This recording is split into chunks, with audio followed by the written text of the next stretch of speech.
বেগুন ভাজা বাঙালির অল টাইম ফেভারিট।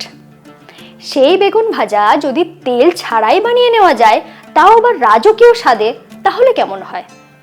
দারুণ ইন্টারেস্টিং এই অভিনব রেসিপিটা খুব সহজে শিখে নিতে সঙ্গে রইলাম আমি ঋতুপর্ণা। আপনারা দেখছেন ঋতুর রান্নাঘর। এখানে আমি একটা বড় সাইজের বেগুন নিয়েছি, ওজন হবে মোটামুটি 350 গ্রাম।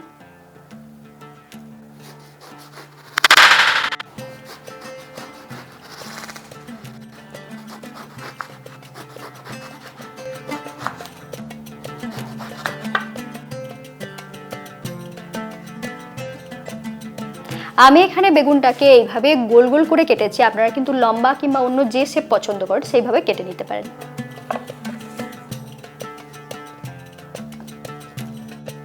বেগুন ভাজাটাকে রাজকীয় স্বাদ দিতে এখানে একটা মশলা বানিয়ে নেব। তার জন্য আমি এখানে নিয়েছি 2 টেবিল চামচ চীনা বাদাম। এটা কিন্তু কাঁচা বাদাম, রোস্টেড নয়। আর নিয়েছি কিছুটা নারকেল। আমি এখানে স্লাইস ব্যবহার করেছি, কোরানো নারকেল নিলে 2 টেবিল চামচ নিলেই হয়ে যাবে। আর এখানে নিয়েছি সাদা তেল, সেটাও 2 টেবিল চামচ।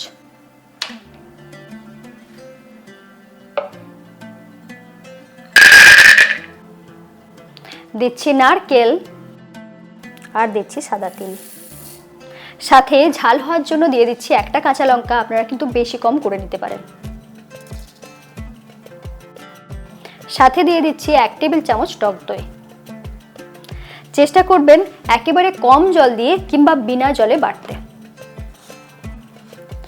আমি এখানে পেঁয়াজ রসুন ব্যবহার করছি না, আপনারা চাইলে এই পেস্টের সাথে কিছুটা পেঁয়াজ আর রসুন দিতে পারেন।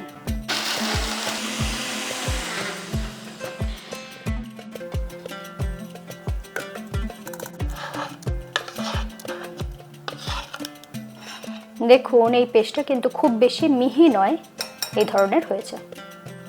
এর সাথে মিশিয়ে দেব কিছু মশলা। প্রথমেই দিয়ে দিচ্ছি স্বাদ মতো নুন, দিচ্ছি 1/2 চা চামচ হলুদ গুঁড়ো, দিচ্ছি 1/2 চা চামচ কাশ্মীরি লাল লঙ্কার গুঁড়ো, সাথে দিয়ে দিচ্ছি 1 টেবিল চামচ বেসন, আর দিয়ে দেব 1/2 চা চামচ আদা বাটা।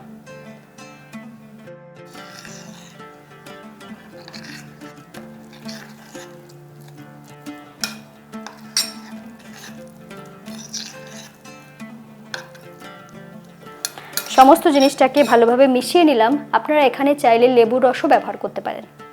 চাইলে এখানে আরেকটা জিনিস দিতে পারেন, সেটা হচ্ছে ধনেপাতা কুচি। আমি এটা দিতে ভুলে গিয়েছিলাম, আপনারা কিন্তু ভুলে যাবেন না। বেগুন ভাজাটা যেহেতু তেল ছাড়া বানাবো, সেজন্য চেষ্টা করবেন এইরকম নন স্টিকের প্যান ব্যবহার করতে। আর এখানে নিয়েছি কিছুটা চালের গুঁড়ি। এই পেস্টটা নিয়ে নিলাম। এরপর বেগুনের উপরে এইভাবে একটা প্রলেপ দিয়ে নিচ্ছি।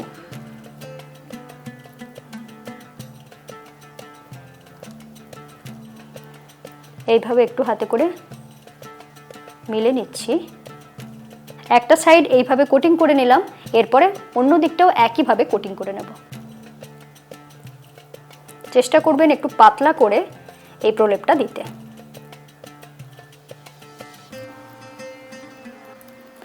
আপনারা তো অনেকভাবেই বেগুন ভাজা বানিয়ে খেয়ে দেখেছেন, তবে এইভাবে একবার বানিয়ে দেখবেন, সত্যি বলছি মজা পাবেন। সাইড থেকে এটা মুছে নিচ্ছি। নেওয়ার পরে এরপরে যে চালের গুঁড়িটা আছে সেটাতে এটা কোট করে নেব।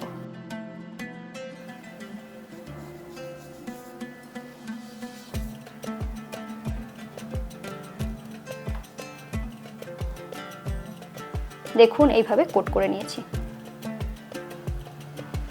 চেষ্টা করবেন যে পাত্রে বানাবেন সেই পাত্রে এইভাবে বানানোর পরে ডাইরেক্ট রেখে দিতে।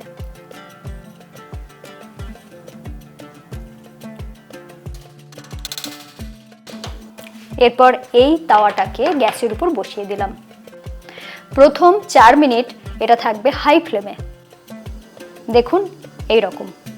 এই সময় এটাকে ঢাকা দিয়ে রান্না করে নেব। 4 মিনিট পরে একবার খুলে দেখে নিচ্ছি।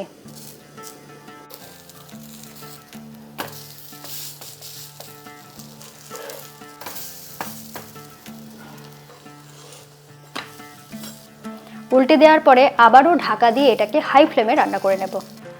ভাজার সময় ঠিক কি কি করতে হবে সেটা একদম সংক্ষেপে আপনাদেরকে বলে দিচ্ছি। প্রথমে হাই ফ্লেমে 4 মিনিট রান্না করে নেবেন ঢাকা দিয়ে, তারপর ঢাকা খুলে উল্টে দেবেন, দেওয়ার পরে আবার হাই ফ্লেমে 2 থেকে 2.5 মিনিটের মতন রান্না করে নেবেন। তারপরে দেখবেন অনেকটাই কিন্তু সিদ্ধ হয়ে গিয়েছে, তারপর ফ্লেমটা কমিয়ে দেবেন, সেই সময়ে কম ফ্লেমে আরও 2 মিনিট রান্না করে নেবেন।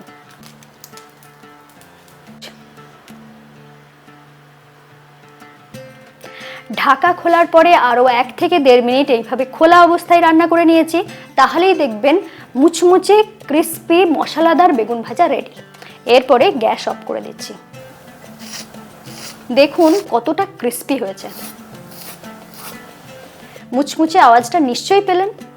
যদি মনে হয় ভিতর থেকে সিদ্ধ হলো কিনা টুথপিক নিয়ে দেখে নিতে পারেন।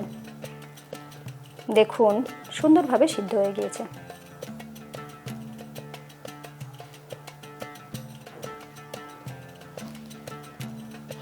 এরকম তেল ছাড়া মশলাদার বেগুন ভাজা সত্যি খেতে দুর্দান্ত হয়। বানিয়ে খেয়ে দেখবেন আর লিখে জানাতে ভুলবেন না কেমন লাগলো। চ্যানেলটা কি এখনো সাবস্ক্রাইব করেননি? তাহলে এরকম সুন্দর সুন্দর রেসিপি পেতে আজই সাবস্ক্রাইব করে নিন, বেল আইকন প্রেস করে রাখুন। সকলে খুব ভালো থাকুন, আবার দেখা হচ্ছে এরকমই নতুন নতুন রেসিপির সাথে।